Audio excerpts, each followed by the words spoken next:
It's a lot to take in, kid. Where do I even start? You've been out of the game for a long time. Or maybe I need to remind you the kind of people we'd be crossing here. I'm trying to quiet down a little bit because I've just been privy to sort of a very, very intense presentation here of Uncharted 4 at Thieves End at E3. And Josh, can you tell us a little bit about sort of, first of all, like this game, where does it sit in this franchise? Where, you know, we're coming to the end of the story, if you will. Can you tell us a little bit about that? Yeah, so this is Thieves' End. This is going to be the final chapter in Nathan Drake's story. So we're going to be closing off all the little loose ends that we introduced in the previous 3 games. One thing that we're very cognizant of is that there might be a lot of people coming to the franchise for the first time. So obviously we're crafting the story in a way that allows people who are not familiar with the characters to still get involved. But for people who have followed the franchise from the beginning, you know, there'll be some nice little payoffs for them that you know, they've sort of been waiting to see for a while. You make it sound like there's been this grand scheme all along to do 4 games and seed little things all. Is that the case, or have you been cognizant of sort of seeding these things, or what?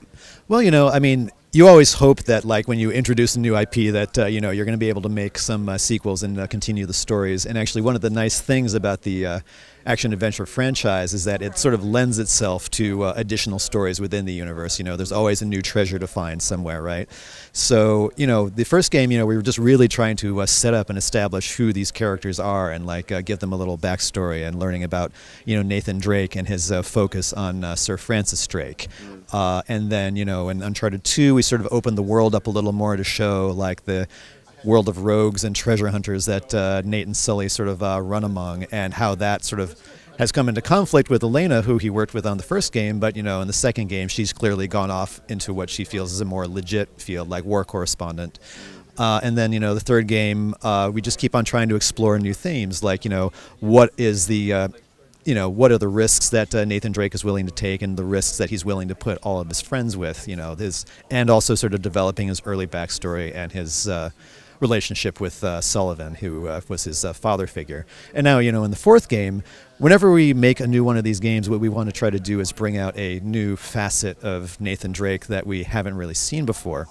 And, you know, the way that we do that is through character. So in this particular case, the character is his older brother Samuel, who he believed to be dead 15 years ago, and now has sort of come back into his life.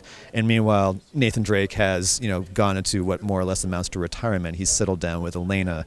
And, you know, they sort of left treasure hunting behind, but, you know, Samuel's reappearance, for reasons that you'll learn, kind of draw him back into this shadowy world of treasure hunters, and the consequences and the costs that have with his relationships with, you know, Sullivan and, as you saw, Elena.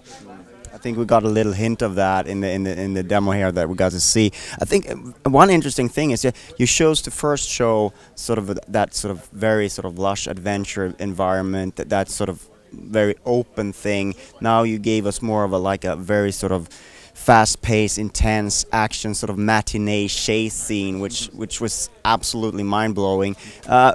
What kind of themes are you looking for to sort of, because it feels like you're sort of remixing sort of the best parts of what you can expect from a Nathan Drake adventure here? Well, that's certainly part of it. I mean, obviously what we're trying to do is like take all the lessons that we've learned in making the first 3 Uncharted games, and to a certain extent lessons that we learned making The Last of Us, and just really trying to combine them all into one last epic adventure for Nathan Drake. And yeah, as you pointed out, like at our PSX demo, we showcased an environment that is a lot more open than the ones that we've seen in the past. I mean, we're not going full open world or anything like that. That's not really what we do, but we are always trying to give the player more choices of what they can do in the environments. And so to that end, we're establishing like his core moveset, like the climbing and the shooting, and we're also adding the rope. You saw some of that in the PSX demo where he's using it not only to navigate the environments, but like take out dudes, and you also get to see a little bit of that in the chase scene. And so one thing that's really important with us is like, rather than doing these sort of like one-off moments that you never see again, we're trying to build on the core mechanics. So, you have the rope, you have the jumping and the combat, and now, of course, the big thing that we revealed is that we have fully drivable drivable vehicles. So in terms of like the openness, obviously we've had chase sequences before, but they've all sort of been like guided, and you've been hopping from vehicle to vehicle. And when you see this demo, you're in full control of the Jeep at all times. And as we're going down those city streets trying to dodge that big truck with the turret, when we play the demo, we play it here one particular way, but there's a lot of different routes that you can take. Ultimately, you are still trying to get downhill to save Sam, but there's a lot of different ways that you can take, and we are just showing one particular way there. So anywhere we can make it open, we are making it open. That is very interesting, because I was thinking that, like, how is this being, like, is it as open as it appears, or that, because that's very interesting, because it still has that very cinematic, very almost like you could imagine it being scripted because of how it plays out. Of course, the skill of the player, I'm sure, but it still retains that feel that is very important to Uncharted, even though there's freedom there. Yeah, I mean, what's important to us really more than anything else is pacing, right? And it also depends on the time of the story in the game that what we want the pacing to be. So again, the PSX demo, Nathan Drake is stranded on this island. He's trying to find his brother, and you want to make him feel a little bit lost, like, he's not quite sure where to go. And so, we make it a little bit more open, we make it a little bit more exploratory, and, we're still ultimately bringing you to the same spot, but we're giving you that chance to feel lost, versus the chase sequence, which is very focused and very intense. And so we don't make it as open because, we want to maintain the pacing. We don't want you to suddenly, like, turn around and like go check out some stuff while Sam is being shot at and dying down below. But, within that linearity, we are giving you the choices of which way to go, and, not forcing you to do a particular thing. So in terms of, I mean, Uncharted has always been sort of at the forefront of sort of narrative-driven gaming and sort of that narrative feel. What kind of things are you pushing further with this game? Because, just the dialogue and everything that's going on was very sort of interesting to see. How are you pushing the narrative?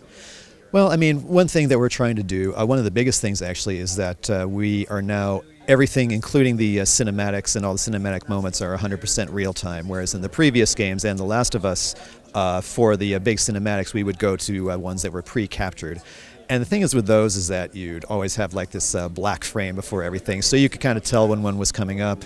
And likewise, because they were pre-captured, like whatever Drake was wearing or holding wouldn't be persistent. But now, because it's 100% seamless, the scenes never take you out of the narrative, and it doesn't interrupt the pacing, and it just lets it keep on flowing. So that's one of the big things. Because it feels so much more seamless, you just stay invested and don't feel like you have to like sit back and relax, so like here comes a scene, right?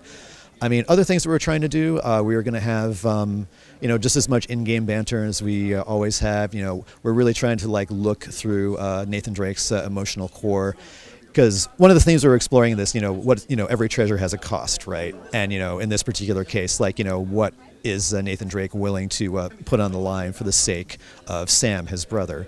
And we're also exploring the theme of family. Nathan Drake, as we established in Uncharted 3, is an orphan. And so his family sort of became Sullivan as his, erstwhile father, and you have Elena as his then girlfriend, now wife. And so this is the family that he's created for himself. But then a member of his actual blood family comes back into his life. And so he sort of is pulled in two directions, from this life that he's made for himself and his old life that's come back to haunt him to a certain extent. So, and what does that mean for his character, and what does that mean for the relationships that he has? And so we're trying to explore all of these things, as you are continuing to go in pursuit of this treasure and explore these beautiful environments and all that sort of thing.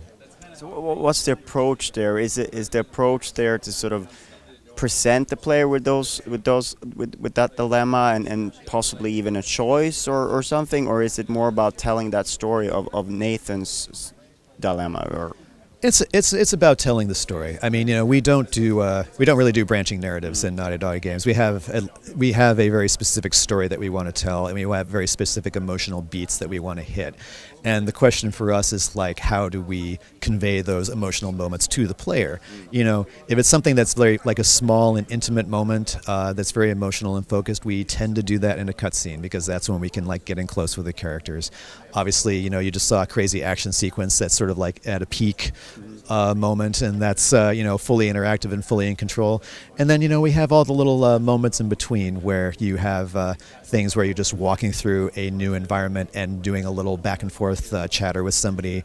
There'll be moments where you can look at things in the environments, and Nate will comment on them, and somebody else might comment on them, and we'll use those moments to help bring out the character and develop the relationships between everybody. It's all about appropriateness, right? Because you don't want there to be like a super emotional moment while you're still in full control of Drake, like jumping on cliffs and say, "I'm sorry, what? I wasn't paying attention. I didn't hear what you said."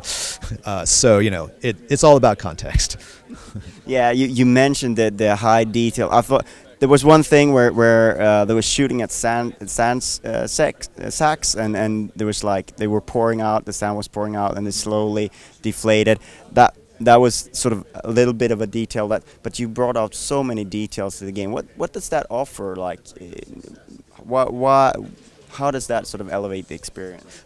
Why are we so detail oriented and crazy? I mean, it's just the way everybody at Naughty Dog is. I mean, we put so much love and care into these environments and these settings that everybody just loves these little details because that's what makes the world feel alive, right?